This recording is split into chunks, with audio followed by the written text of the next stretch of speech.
What is going on, everyone? It's Super here and welcome to another Injustice 2 video. Now today we're going to be doing a small little breakdown, and I just wanted to talk about some things that I noticed in the trailer for the Captain Cold and Scarecrow reveal.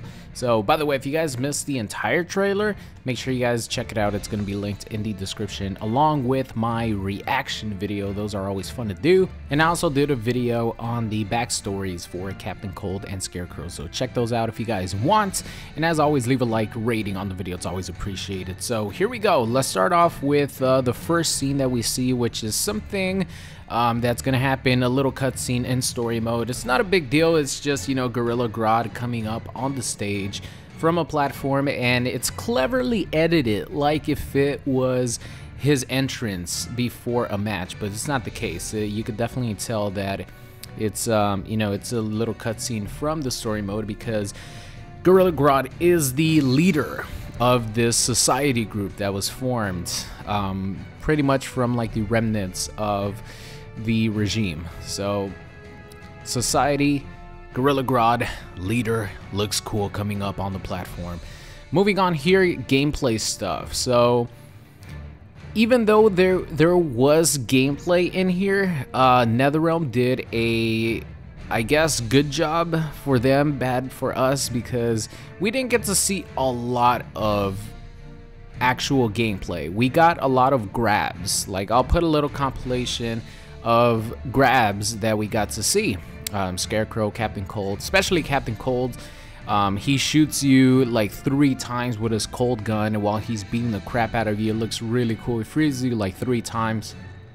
But we got to see a lot of the grabs that those characters are gonna have, and just a couple of moves, and that's what I want to talk about here. So the first move that is very important is Captain Cold creates a ice wall with his cold gun, and the interesting thing is it stuns, I believe the character who he does it on is Superman. So it stuns Superman, but it doesn't freeze him.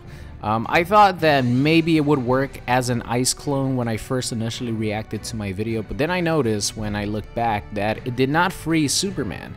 But he does fall backwards, or he starts falling backwards in a stunned state. So I don't know if it's going to be one of those moves where it's going to stun your opponent and you're going to be able to follow it up for a combo, or it's just going to be some sort of stun and it's going to end there. Like, it's just a move to stun your opponent to stop him from advancing, but you're not going to be able to get a combo. So you can't really tell from the trailer, but it definitely does not freeze the opponent when it comes into contact with them.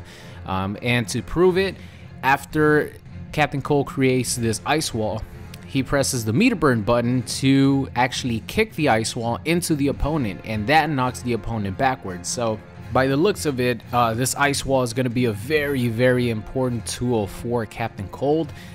Just to recap again, the ice wall does not freeze when he creates it. It does not freeze the opponent on contact, or if the opponent is right, like, in it when Captain Cold creates the ice wall. And if you meter burn that, it's actually going to make Captain Cold kick the ice wall, and it's going to hit you, it's send you back, you know, do some extra damage there. So that was you know, one of the biggest highlighted moves in the trailer. Moving on here, we get to see Captain Cold's super move, and although it looks awesome, right, we could all agree it looks awesome, it did remind me a lot of Killer Frost's super move. And you know, this is something that game developers and especially fighting games do when they make multiple fighting games. They use some of the same, I don't want to say they like exactly copy and paste moves, but they do recycle some of the, you know, mechanics and gameplays for some specific moves. I'll give you guys a really perfect example here. So Cheetah has this crawl where she crawls on the ground, and it looks exactly like Aliens crawl from Mortal Kombat X. So that's a, you know, good example right there of a company not like NetherRealm, you know, Street Fighter, all these fighting game companies that make multiple fighting games, they sort of recycle some of the same mechanics or moves that some characters use. So, you know, the super looks a lot like Killer Frost's super, but it's completely fine with me. You know, if it's a character, it's all good. and it looks awesome. It's not identical to Killer Frost's super move or anything. It just reminded me of it. Let me know if you guys agree in the comment section. So moving on here, something that, you know, I'm gonna keep repeating because this is supposed to be like a little breakdown, but Scarecrow's voice sounds identical to Robert Englund's voice. Obviously a little bit modified, but it just sounds like him. And I know that he is, you know, quote unquote credited on IMDb, but it's been that way for a good amount of time, maybe a week, 2 weeks, something like that. And I haven't made a video on it because you know, I stopped pretty much like caring whatever IMDb posts, because anyone could post on IMDb as, you know, this specific person is voice acting this character for this game. You know, anyone could post. I could go on there and post that I'm voice acting Superman, or, you know, something like that, right? So I didn't make anything of it, but now that I'm like hearing his voice clearly, it sounds so much like Robert Englund. And you guys have no idea how much I absolutely love Freddy Krueger. Like, I wish I would have played Mortal Kombat 9 long enough for Freddy Krueger to be out as a DLC character, because I wouldn't have stopped playing Mortal Kombat 9 back in 2011. That's how much I love Freddy Krueger. And for Robert Englund to voice act Scarecrow, it would definitely be, you know, a character. It would bump up Scarecrow so much in characters that I really want to play, and he would definitely be up there as, you know, one of my top 3 characters that I'm really excited to play. So I hope that happens. Next up here is like literally the only attack that we get to see from Scarecrow other than like his grab, which is a low attack that goes into a spinning chain. So you could clearly see that he does a low, and it hits, I think it's Harley Quinn, if I'm not mistaken. He hits whoever, you know, Scarecrow's playing against. It's a low attack. It's like a low kick, low medium kick, something like that, into the chain spin. And by the looks of it, either the chain spin moves Scarecrow forward, or you could manually move Scarecrow forward, sort of like the Trident Rush from Aquaman. You could actually move Aquaman forward while you're doing the special move.